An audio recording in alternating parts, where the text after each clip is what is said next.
Todo ansioso busca a solução mais rápida possível para acabar com qualquer tipo de sintoma ligado à ansiedade. E é óbvio, a pessoa está em sofrimento, ela quer o mais rápido possível acabar com o sofrimento, isso é extremamente plausível. Mas a grande questão é que essa busca pode trazer enormes problemas ou até entraves para você encontrar essa solução única e solução rápida.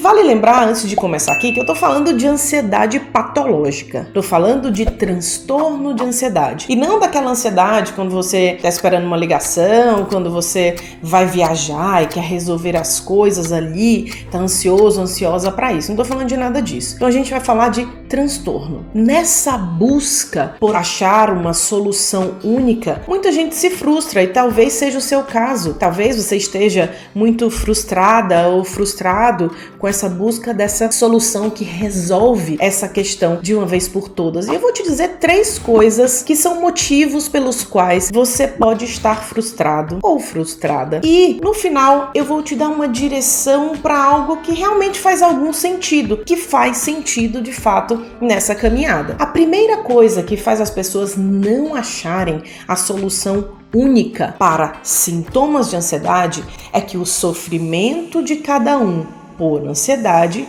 é diferente. A Fabiana, por exemplo, pode ter sintomas de tensão e preocupação, assim como a Simone, que pode ter também sintomas de tensão, de preocupação e outros sintomas físicos. Mas também o Renato pode ter esse tipo de sintoma. Mas aí vamos falar da Simone. Imagina que a Simone é uma mulher de mais ou menos seus 36 anos e tem uma tensão permanente e se sente preocupada o tempo todo. Preocupada com tudo. Com as contas, que tem que se preocupar mesmo, né? Preocupada com as pessoas, com o resultado do trabalho dela, com estar atrasada ou não para alguma coisa, e na verdade ela nem é atrasada. Pelo contrário, ela é extremamente rigorosa com as coisas, está sempre ali. É o tipo que a gente fala, é muito certinha, né? Ela tenta fazer tudo certo, mas é uma preocupação constante com tudo. E a Fabiana tem uma preocupação e uma tensão também, mas a preocupação dela não é com todas as coisas, como a gente citou da Simone. Imagina que ela tem aí seus 38 anos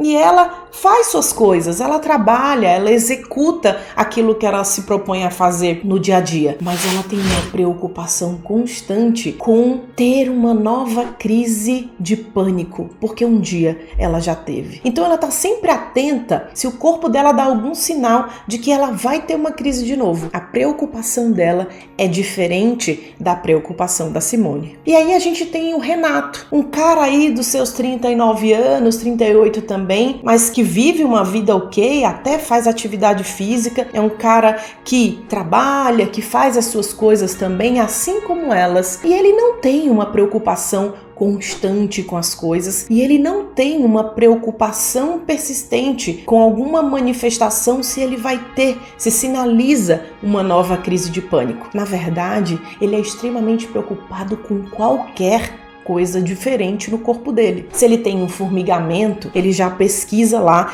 e já acha que tem um problema sério, que possivelmente ele tem uma doença neurológica. Se ele tem uma dor de cabeça, ele já acha que tem alguma questão muito mais séria dentro da cabeça e que ele precisa fazer uma tomografia, que ele precisa fazer uma ressonância, e ele está sempre pesquisando sobre doenças. Essas 3 pessoas, a Simone tem mais características de um transtorno de ansiedade generalizada, mas ela também tem tensão e preocupação. A Fabiana tem agorafobia, ela tem medo de ter uma crise novamente, porque ela já teve transtorno de pânico e agorafobia, pode ser aí os dois, podem ser os diagnósticos dela. E o Renato tem transtorno de ansiedade de doença, o tempo todo preocupado em ter algum diagnóstico, achando que tem uma sensação estranha e aí ele pode ter alguma doença grave. Todas as 3 pessoas que eu citei têm sintomas, ficam tensos e são preocupadas, e tem até outros sintomas que eu não citei, mas são transtornos de ansiedade diferentes. E aí eu não citei aqui itens que preenchem os critérios de diagnóstico, tá? É só para vocês conseguirem diferenciar um pouco. E esse é um dos motivos pelos quais você não vai encontrar em nenhum lugar a solução perfeita para sintomas ansiosos, porque você não vai ter uma solução única para pessoas com quadros diferentes, mesmo que na internet pareça que a ansiedade é tudo a mesma coisa. Esse negócio de solução única e de solução mágica é um problema, porque pode fazer com que algumas pessoas até sejam enganadas em alguns anúncios. E aí a gente entra num segundo item. Se os quadros são diferentes, não tem como a solução de sintomas ansiosos ser igual para todo mundo.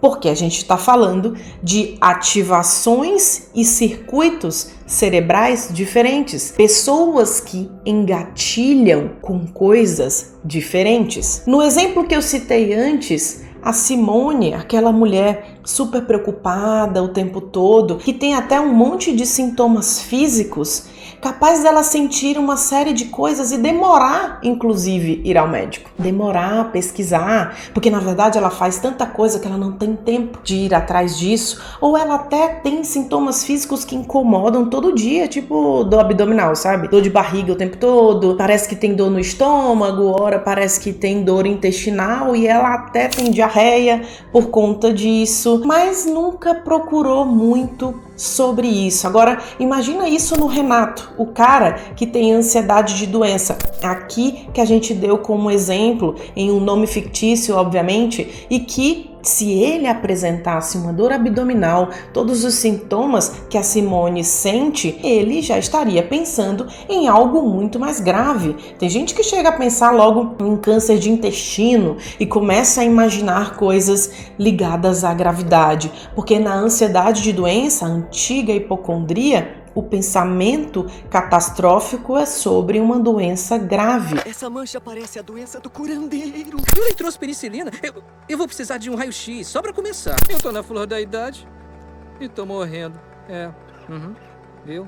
Provavelmente eu só devo ter mais 2 diazinhos de vida. No caso da Simone, que a preocupação é com tudo, a dificuldade dela é gerir as emoções, é gerir aquilo que é urgente, aquilo que é importante. Na cabeça dela, tudo é urgente, tudo é importante, tudo é relevante, tudo tá aí na mesma escala e por isso que ela não consegue diminuir a tensão o tempo todo. Por isso que a gente chama de ansiedade generalizada. Para ser ansiedade generalizada, tem aí essas características da Simone, pelo menos nos últimos 6 meses. Quando a gente fala do Renato, a gente fala de alguém que engatilha apenas com sintomas físicos. E, portanto, nesses 2 casos, você não tem como direcionar a solução de forma semelhante. A Simone pode se beneficiar muito, e isso cientificamente comprovado por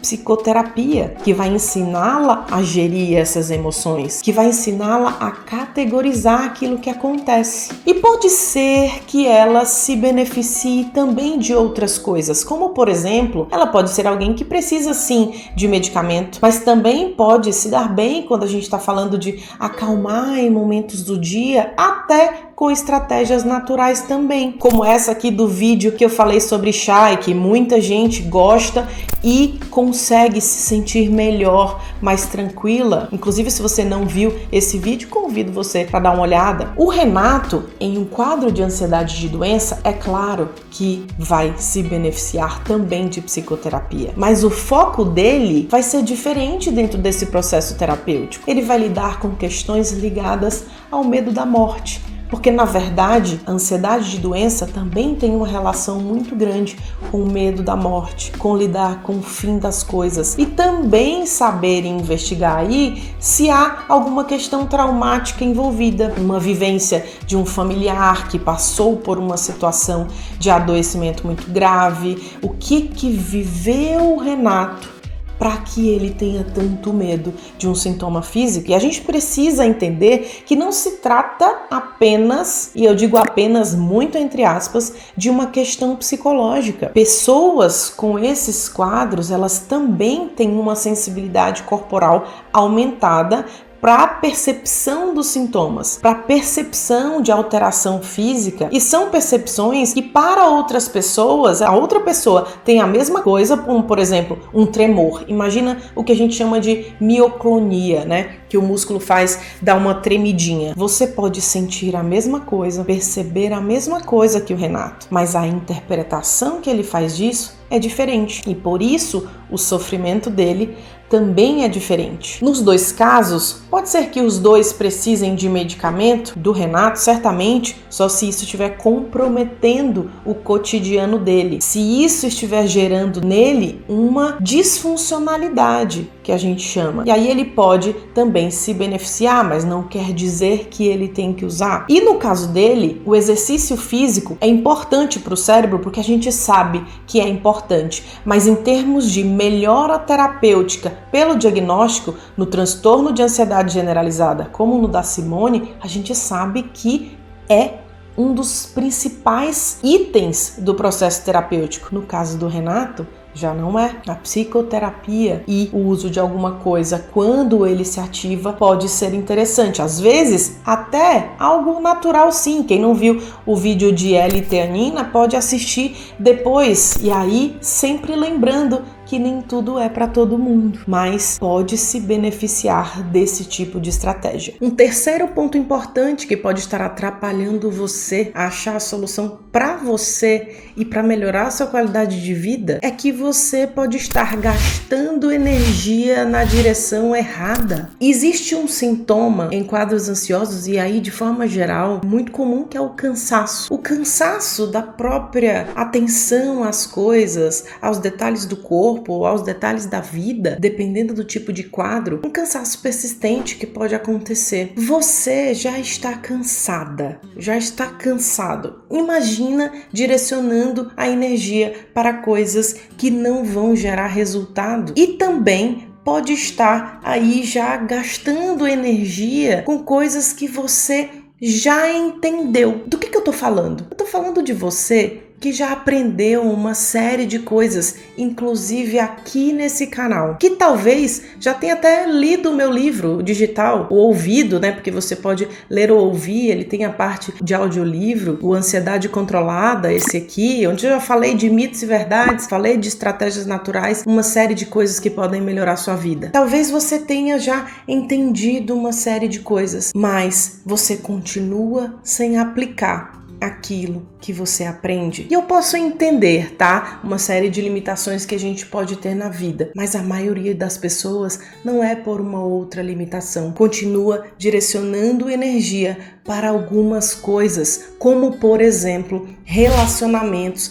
que reforçam aquilo que você sente, pessoas que só falam sobre sintomas, pessoas que ficam ali dizendo que a vida é ruim mesmo, que o mundo vai acabar, que não tem mais solução para nada. Sabe aquelas pessoas que a gente já tem muita coisa ruim para observar no mundo e elas só reforçam, ou seja, elas não melhoram, a convivência com elas não nos melhora. Claro que a gente não tem como excluir algumas pessoas da nossa vida, mas eu quero que você pense sobre com quem você tem se relacionado, o que tem reforçado aquilo que você pensa, inclusive sobre você. E por isso, uma das perguntas que eu quero pedir para você se fazer nesse terceiro item e que vão direcionar e dar sentido a essa busca real é a seguinte pergunta: o que eu já aprendi sobre o que eu posso fazer por mim, mas ainda não fiz? Fico vendo vídeo após vídeo,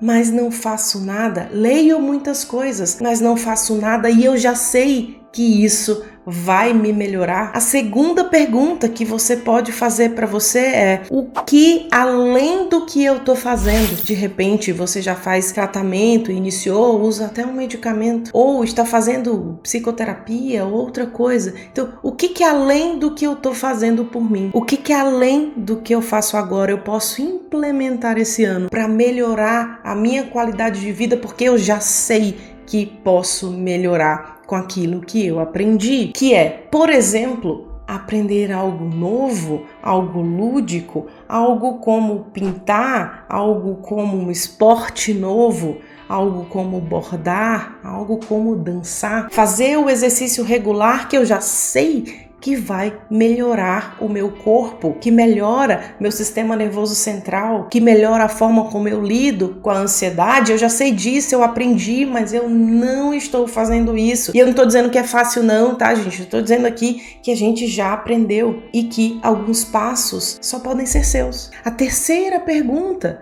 que eu quero que você se faça é: com quem eu tenho me relacionado e como eu posso mexer nisso? Eu falei isso logo no início, porque na verdade eu queria citar aqui sobre ambiente. Genética pode favorecer o desenvolvimento de transtorno de ansiedade? Pode, mas o que eu vivo, incluindo o que eu como, o que eu coloco para dentro de mim, com o que eu ouço, ou o que eu leio, ou com quem eu me relaciono, o que eu como, tudo tem a ver com a ativação de tudo isso. E algumas coisas, de fato, você não pode mexer, que é na sua genética, mas você pode mexer na sua vida, no seu cotidiano. Uma série de coisas são mais difíceis, eu sei. Não tô aqui dizendo que é muito fácil você fazer mudanças grandes na vida, não. Mas algumas a gente pode fazer. E eu quero que você respeite aquilo que você já aprendeu. Tudo aquilo que você já assistiu. Inclusive aqui, respirações que você já aprendeu como fazer na hora da crise. Modelos respiratórios, modelos de relaxamento para você fazer durante o seu dia. Respeite o que você aprendeu,